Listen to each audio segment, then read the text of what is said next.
waxaana wanaagsan daawadayaal halkan waa janalka Hubaal News qodobada wararka aad daawan doontaan waxaa kamid ah Al-Shabaab oo Muqdisho ka bilaabeen beegsi ka dhana beesha Saleebaan saxaafadda Kenya oo magac u bixisay heshiiska Xasan Sheikh iyo Uhuru Dhaxmaray iyo dowladda federaalka oo shirkad Mareykan ah u shaqaaleysay inay Biden ka dhaadhiciso in Soomaaliya lagu daro barnaamij gaar ah qodobada maqasheen waxay ahaayeen kuwii ugu door corona warka janalka Hubaal News fadlan daawada haddaad ku cusubtaa janalkan ku soo biro kamid noqo saaxiibada ee wararka joogtada ah halkan ku baayno aragtidiina halka oo soo gureeba muuqaalkan la sii wadaaga asxaabtiina laagtiina waa inoo muhiimaadna ku soo dhawaada qodobada maqasheen oo faahfaahsan kooxda Al-Shabaab ayaa magaalada Muqdisho ka bilaabeen beegsi ka dhan ah beesha Saleebaan ee habagidir gaar ahaan waxgaradka deegaan ahaan ka soo jeeda magaalada Baxda iyo Nawaaxigeeda Al-Shabaab waxay labadii habeenay la soo dhaafay gudaha Muqdisho ku dileen laba nabadoon oo kala ahaa Sheekh Salaad Ciise Diiriye iyo Sheekh Cabdi Faniinte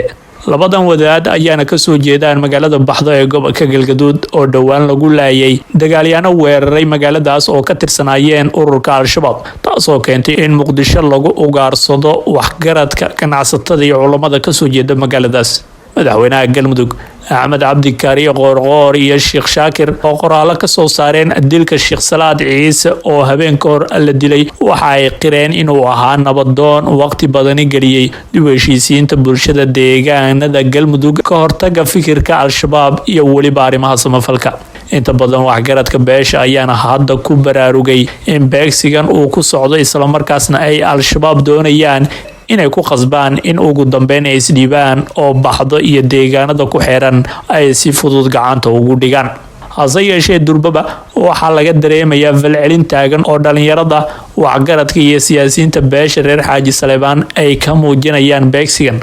uga imaanaya kooxda Al-Shabaab waxayna wacad ku mareen inaysan isdhiibi doonin oo kooxda ay iska difaaci doonaan hore Al-Shabaab ayaa ugu guuleysatay cadaadis ay saareen beesha dir ee degta magaalada Bacadweyn ee koonfurta gobolka Mudug kadib markii ay waxgaradka beeshaas Muqdisho ku beegsadeen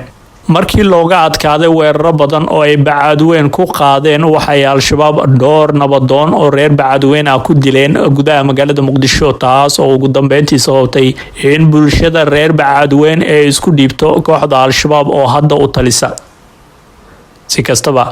Al-Shabaab ayaa la yimaadaan xirfado kala duwan si ay cabsi badan ugu beeraan dadka iyo qabaa'ilada kala duwan ee Soomaaliyeed balse beegsigan ay ku hayaan beesha Saleebaan ayaa waxa uu imaanayaa xilli saacadii ugu dambeeyay la helay xog ku aadan in Al-Shabaab ay nabadgeliyeen beelaha Garre iyo Xawaadle waxaana la sheegay sababta nabadgelyadaas ka dambeysay inay tahay kadib markii beelahaasi la sheegay inay wacad ku mareen haddii hal ruux laga dilo in 10 ka mid ah Al-Shabaab ay u dili doonaan taa oo keentay in Al-Shabaab ay faraha ka qaadaan beelahaasi waa sida ay wararku qaar tilmaamayaan sidoo kale kooxdan ayaa waxa ay jab xoogani kala kulantay dagaalo ay ku gashay gobolka Mudug gaar ahaan beesha Saacad ee degta gobolkaas oo ay kala kulantay jab xoogan kadib markii ay weerareen deegaano ay degto isla markaasna waxaa xigay dagaal muddo qaatay loogana saaray qayb ka mid ah gobolkaas oo ugu dambeyn ku soo biyo shubtay inay u dhawaawayaan deegaanada ay degto beeshaasi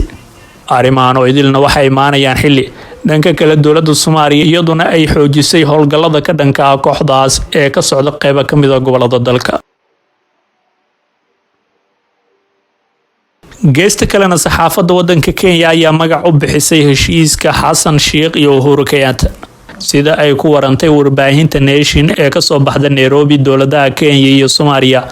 ayaa jimcihii ku heshiiyeen in dib loo bilaabo dhoofinta jaadka Kenya ee Muqdisho iyo in Kenya Airways ay bilowdo duulimaadyada qorsheysan oo ay ku tagto Muqdisho taas oo noqonaysa astaantii u dambeysay ee hagaajinta xiriirka labada dowladood warbaahinta Kenya ayaa daawacday in go'aankan uu ka dhashay kulan magaalada Nairobi ku dhaxmaray madaxweyne Uhuru Kenyatta iyo dhigiisa Soomaaliya Xasan Sheikh Maxamuud labada dhinac ayaana sidoo kale kulan yeesheen markii uu Muqdisho ka dhacay caleema saarka madaxweyne Xasan Sheikh Maxamuud booqashadii ugu horeysay ee uu ku tago Kenya tan iyo markii uu mar labaad qaatay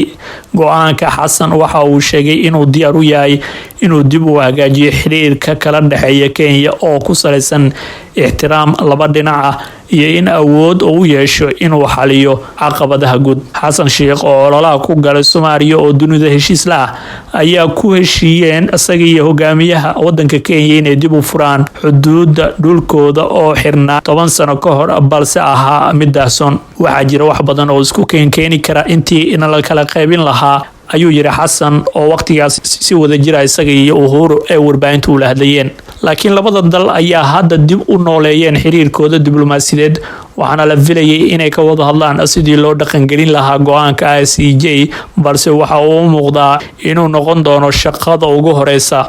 ee siyaasadda arrimaha dibadda ee hogaamiyaha bedelaya madaxweynaha Kenya kadib doorashada 9 Agoosto. Warbaahinta kale ee Kenya sida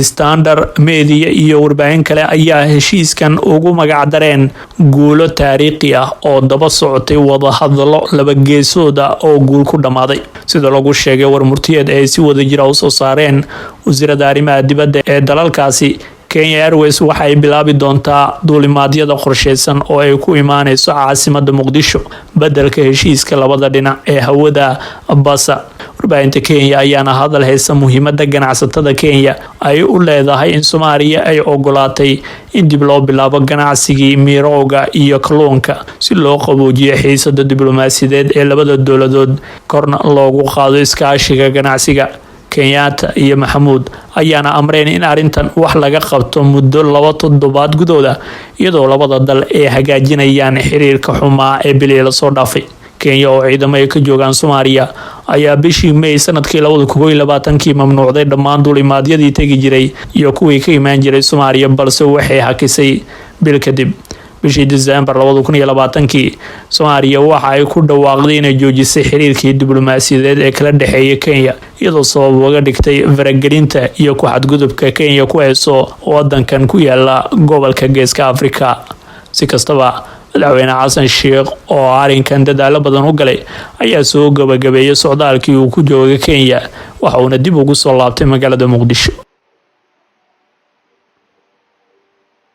waa hagaagay daawadayaal iminkana waxaanu eegaynaa dowladda federaalkana shirkad Mareykan laga leeyahay ayay u shaqaaleysay inay Biden ka dhaadhiciso in Soomaaliya lagu daro barnaamij gaar ah. dowladda federaalka Soomaaliya ayaa u shaqaaleysay shirkad laga leeyahay wadanka Mareykanka si ay danaha Soomaaliya uga ololeyso Koongareeska Mareykanka, waxaana sidaasi qoray wargeyska Africa Intelligence. warbixin uu wargeyskan qoray ayaa lagu sheegay in shirkadan ay si gaar ah uga shaqeyn doonto sidii ay Koongareeska Mareykanka iyo maamulka madaxweyne Bidenba uga dhaadhici lahaayeen in Soomaaliya qayb ka noqoto xeerka kobaca iyo fursadaha Afrika.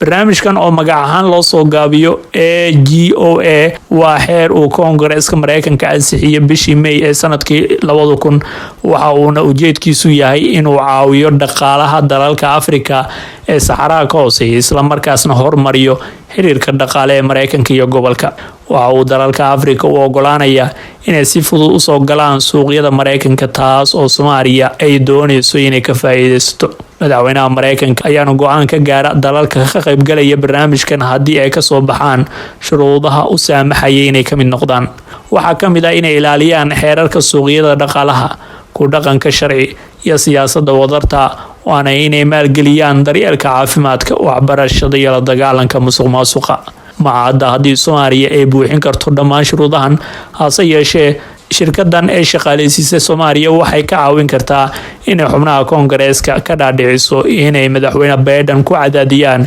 inuu aqbalo Soomaaliya. shirkadan gaarka ah ayaana saameyn xoogan ku leh xeerkan, waxayna hore uga shaqeysay in Itoobiya laga hakiyo xubinnimadeeda bishii Janaayo 2022 sabab la xiriira dagaalka ka socda gobolka Tigray tan iyo bishii November ee sanadkii 2020. warbixintan ayaa lagu sheegay in shirkadan uu shaqaaleeyay safiirka Soomaaliya ee Mareykanka Cali Shariif Axmed. haddana qoraal ee shirkadaasi la fahanteeda soo dhigtay barteeda Twitterka waxa ay ku sheegtay inay shaqaaleysay koox lagu magacaabo United Somalia oo fadhigoodu yahay Mareykanka, macadda xiriirka ka dhaxeeya kooxdaas iyo dowladda Soomaaliya. guud ahaan daawadayaal wanageynta warki waad kala socoteen janalka Hubaal News. fadlan daawade haddaad ku cusub tahay janalkan kusoo biro ka mid noqo saaxiibada ee wararka joogtada aan halkan ku baahino. aragtidiina halkaas nagula wadaaga muuqaalkana sii share gareeya, laagtiinana waa inoo dhiirigelin, waana ku mahadsantiin daawashadii la socodka warka janalka Hubaal News.